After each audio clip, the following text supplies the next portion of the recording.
Welcome to Donmar TV News Channel. Si Alan Peter Cayetano ay nagsalita na tungkol kay Bongbong Marcos. Na kung matatandaan natin, itong si Alan Peter Cayetano at si BBM ay magkatunggali noong 2016 election.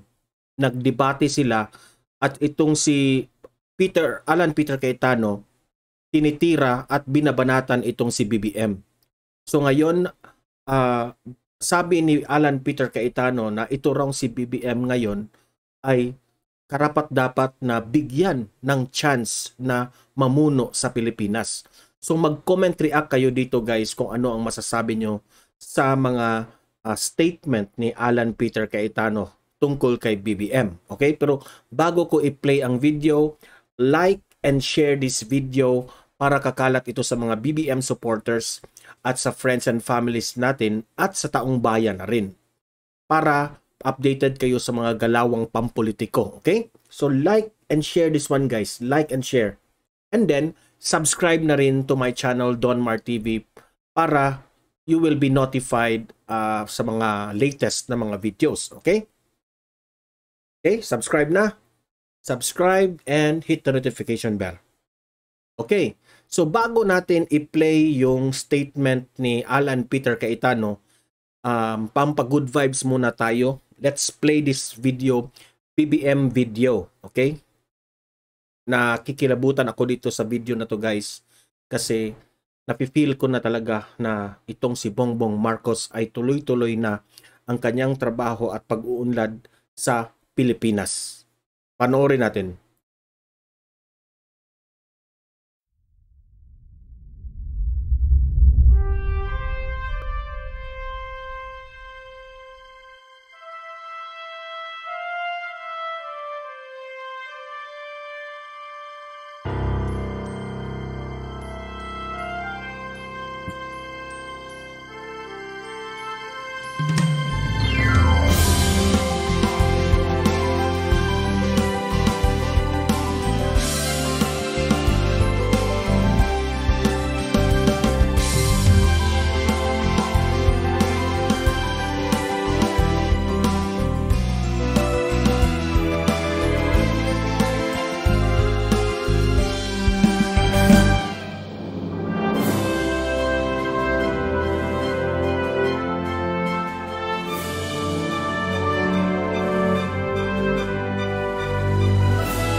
Black and white yung video kasi ang mensahe dito walang kulay, no? Magkaisa tayo, walang kulay.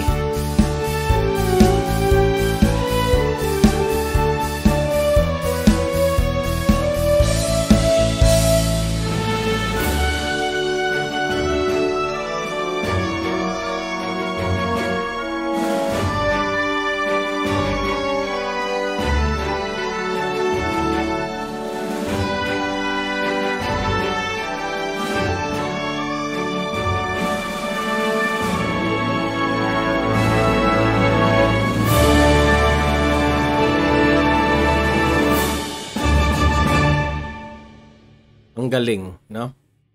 So, pinakita talaga na sa lahat ng struggle nila sa panahon ng kampanya ay may liwanag talagang dumarating. Diba? So, ayan, na-play na natin itong video kinuha natin ito sa YouTube channel ni Bongbong Marcos. Okay? So, punta na tayo dito sa sinabi ni Alan Peter Cayetano tungkol kay BBM. Mag-react tayo dito at mag-komentaryo para basahin natin yung mga comment reaction ninyo. Okay? Naniniwala si Senator-elect Alan Peter Cayetano na dapat bigyan ng tsansa si Presumptive President Bongbong Marcos Jr. sa kanyang pamumuno. Ayon o anya, sa kanahusgahan si Marcos kapag nakita na ng taong bayan ang pamamalakad nito. Si Margot Gonzalez magbabalita live. Margot, good morning.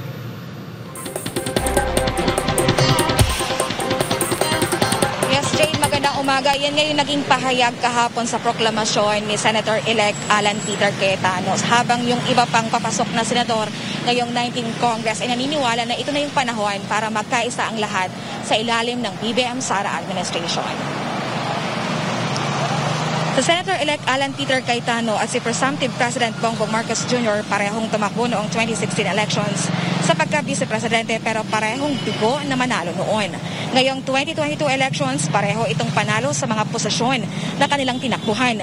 Si Cayetano ay naiproklama ng panalo sa pagkasenador kahapon habang si Marcos ay maaring maproklama pagkatapos ng canvassing na gagawin ng Kongreso simula May 24. Pero sa unofficial count ay panalo na si Marcos pagkatapos makakuha ng mahigit 30 milyong boto.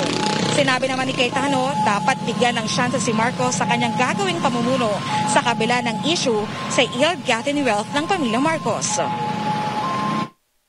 He was elected, he's set to be proclaimed. Give him a chance, let's see what he does, then let's judge it later on. No? Kasi it's easy to judge him and his family before this.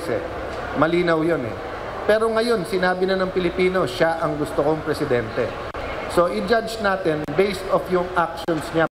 Parang may nagbago sa mukha ni Cayetano, no? Parang may plastic surgery sa kanyang mukha. Hindi ko maintindihan. Pag nandun na siya. But yun nga sinasabi ko, let's not follow blindly. Sa kabila nito, wala pang desisyon si Cayetano kung sa majority black Basta pansin ko lang guys, may nagbago sa mukha ni Alan Peter Cayetano. O sa minority ng Senado, siya lalahok. Anya kung anong grupo ang magsusulong ng independence ng Senado, ay doon siya papanig. Sinabi naman ni Majority Floor Mig Zubiri na ang malaking suporta na nakuha ng papasok na administrasyon ay malaking bagay para magkaisa na ang lahat. And I know with the mandate of 31 million votes for the new administration, malaking bagay po yan sa pagkakaisa ng ating bansa. Yan ang mensahe ko kanina, yung pagkakaisa. Kung hindi po tayo magkaisa at continuously tayo mag-away-away, wala din po mangyayari sa ating bansa. So we have to work together. First item of the agenda, tigil na muna natin yung away. Let us all be magnanimous in both victory and defeat. We have to welcome each other again, whatever color you are, red, green, pink, yellow, magsama na po tayo muli bilang isang bansa. Si Senator-elect Jinggoy Estrada naniniwala na magkakaroon ng smooth transition ang susunod na gobyerno dahil magkasundo naman ang nanalong Pangulo at ikalawang Pangulo.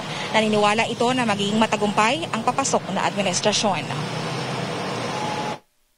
Ako'y natutuwa sapagkat magkapartido ang kasulukuyang maging Pangulo natin, Bongbong Marcos at si Inday Sara Duterte. At least wala pong magiging balakid sa kanilang mga programa. In other words, ang sinabi ni Jinggoy is that it's a good thing na ang magkapartido ang Vice President at Presidente walang magulong mangyari. Kagaya ng 2016 na si Pangulong Duterte at itong si Vice President Leni Robredo na lagi na lang itong si Leni Robredo ay halos opposition, laging tinitira ang administrasyong Duterte. So, di uunlad ang bayan natin laging ganyan. Sa kanilang mga proyekto para sa ating mga kababayan dito sa ating bansa. Samantala, Jane, inaasahan na mapuproklama naman yung mga winning candidates sa pagkapangulo at ikalawang pangulo. So, ayan na nga guys, no? Mag-comment react ako tungkol dito kay Alan Peter Cayetano. Aside from na tawag doon? Nanimbago ako sa kanyang mukha ba? Parang may na-change.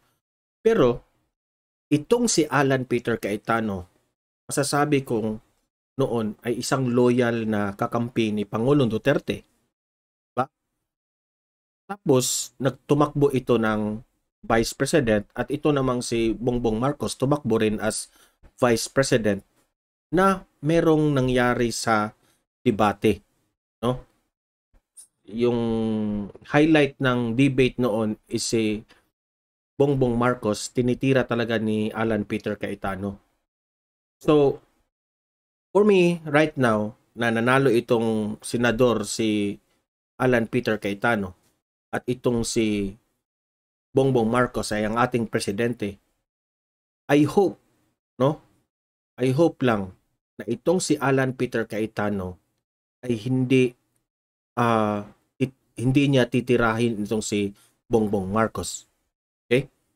Kasi in respect to Mayor Inday Sara Duterte, na isang Duterte, anak ni Pangulong Duterte, sana wag naman Alan Peter Cayetano na titirahin mo si BBM o ayaw mo sa mga desisyon ng administrasyon ng BBM. Okay? I hope lang. Kasi honestly, no, itong si Alan Peter Cayetano, matalinong tao ito eh. Matalino talaga ito eh. Pero ewan ko ba kung bakit niya tinitira noon si BBM, no? Na si Pangulong Duterte noon sa 2016 ay makamarko si Pangulong Duterte. Diba? Laging pinupuri ni Duterte si BBM. At yung nangyari noong Marso, no? March, sabi ni Senator Bongo na itong si Pangulong Duterte at si BBM ay nag-meeting sa Malacanang na ina-advisean itong si BBM kung ano ang mga tips and hints kung ikaw ay magiging presidente na. If you will research that sa YouTube, may interview si Bongo na inilahad niya kung ano ang nangyari sa meeting nila ni Bongbong Marcos at ni Duterte.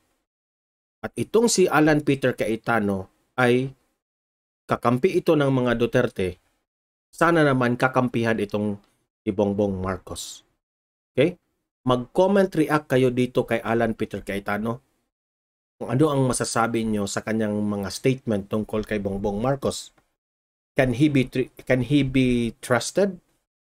Or hindi tayo manghusga kung anong pwedeng mangyari.